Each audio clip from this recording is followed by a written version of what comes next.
Lucas Andrade é o responsável, o chefe responsável da parte técnica do nosso programa. E ele já conectou com a gente o Alexandre Cândido, ele que é o responsável pelo quadro 10 Minutos Desvendando Astrofísica, que acontece todas as quintas-feiras aqui no nosso programa. O Alexandre vai falar hoje sobre como é que os cientistas, os astrofísicos, eles medem a distância entre as galáxias. É porque eles não têm condição de sair com a fita métrica lá do espaço, medindo de um ponto a outro, né? É impossível fazer isso. Mas como é que acontece essa medição? Alexandre, bom dia. Bom dia, Conrado. Bom dia a todos.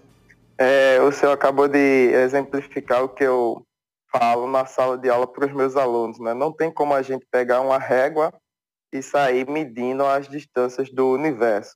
Para isso, a gente tem que se apropriar de outros tipos de réguas. Réguas não, digamos assim, não palpáveis, né? Como a instrumentalização da matemática, por exemplo.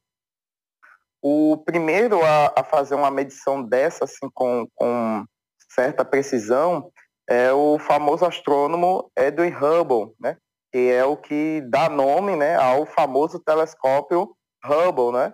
Então, esse feito foi tão grande, né, que ele recebeu um telescópio em homenagem a ele. O primeiro método que ele usou para medir a distância das galáxias é o método das variáveis cefeidas. Cefeidas é um tipo de estrela, bem conhecido pelos astrônomos, e ela tem um período de pulsação dela. Ela aumenta e diminui de tamanho, e para os observadores aqui da Terra parece que ela está aumentando e diminuindo o brilho, já que o volume da estrela está relacionado ao brilho dela. Então ele percebeu que esse tipo de variável, né, e o nome Cefeidas vem porque elas foram primeiras detectadas na direção da constelação de Cefeu, né, e Hubble conseguiu estabelecer uma relação entre o período do brilho, né, o tempo que esse brilho variava, né, ia para o mínimo e para o máximo, estava relacionado com o brilho dela, né, o brilho e o período. Então, estabelecendo essa relação, né, percebendo essa relação e sabendo já a distância de algumas dessas variáveis com outros métodos de medição já anteriores, que também eram muito seguros, Hubble pôde fazer as suas medições descobrindo variáveis cefeidas em galáxias distantes, né? Então, quando ele descobriu essas cefeidas em outras galáxias, ele viu que podia fazer essa medição.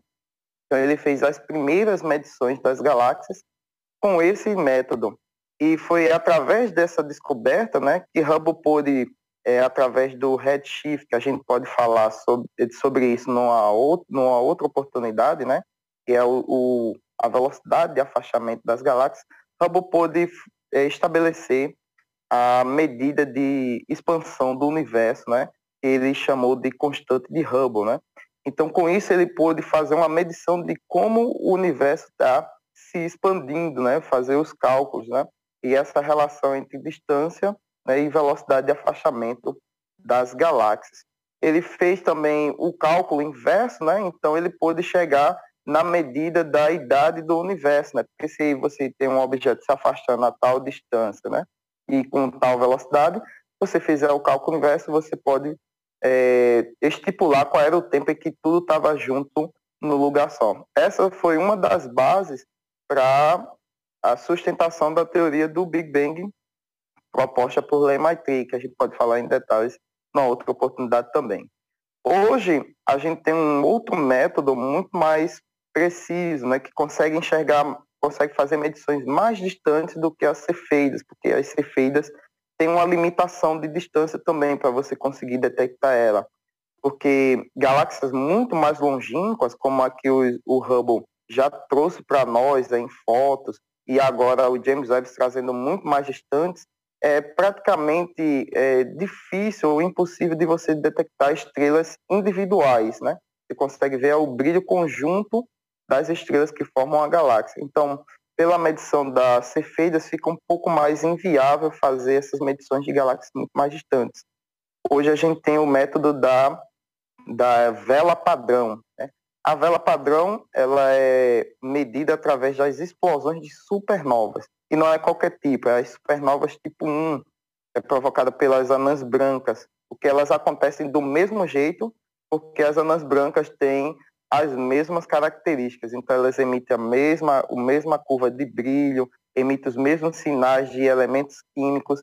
Então, quando você vê uma explosão de supernova, né, que brilha mais do que uma galáxia inteira quando ela acontece, né?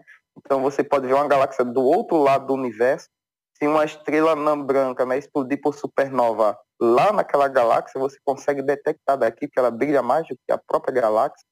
E aí você faz a medição da curva e faz a medição dos elementos químicos, e aí você comprova que é uma anã branca que explodiu.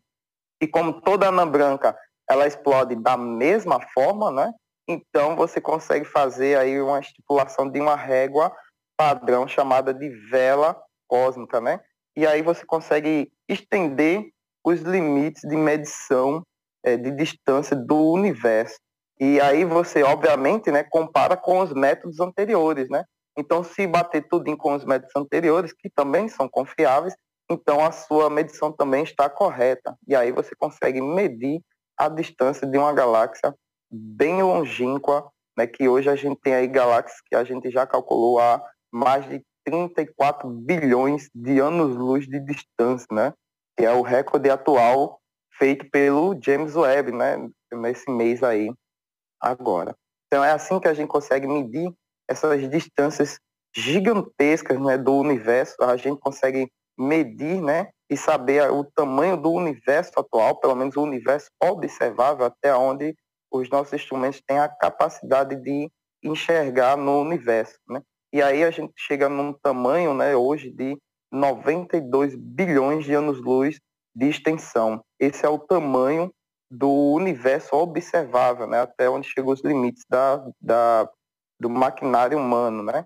Então é uma coisa gigantesca, é um espaço enorme e está crescendo a cada dia, a cada hora, a cada segundo pela expansão do universo que ocorre desde o Big Bang. Então, ou seja, o universo ele ainda está aumentando o seu tamanho, está rasgando o seu tecido espaço-temporal e criando mais espaço, aumentando mais de tamanho. Até onde isso vai dar, aí entra aí a questão da cosmologia e aí fica também para uma próxima vez para a gente saber qual é o destino do universo segundo a cosmologia astrofísica.